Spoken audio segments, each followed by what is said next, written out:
మీ పాపాలు క్షమించబడే నిమిత్తం కనీసం ఇప్పుడైనా మీరు మారుమనసు పొందండి. రాబోయే రోజుల్లో దేవుడు నాలాంటి ఒక ప్రవక్తను మీలో నుండి పుట్టిస్తాడు, మీరు ఆయన మాట వినాలి అని ప్రవక్త అయిన మోషే మీతో చెప్పలేదా? సమూయేలు మరియు అనేక మంది ప్రవక్తలు ముందుగా చెప్పింది నజరేయుడైన ఈ యేసుని గురించే. సమూయేలు మరియు అనేక మంది ప్రవక్తలు ముందుగా చెప్పింది నజరేయుడైన ఈ యేసుని గురించే. దేవుడు అబ్రహాముతో నీ సంతానమందు భూలోకంలోని వంశాలన్నీ ఆశీర్వదించబడతాయి అని ముందుగానే చెప్పాడు కదా.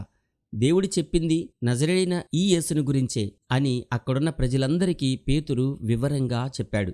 ఇప్పటి వరకు మనం చెప్పుకుంటున్న ఆ సంఘటన జరిగింది ఇదే ప్రదేశంలో. మనం కూడా అనేక విషయాల గురించి దేవుడిని ప్రతిరోజు ప్రార్థిస్తూ ఉన్నాం. దేవుడు మన జీవితంలో కూడా అద్భుతాలు చేయడానికి ఇష్టపడుతున్నారు.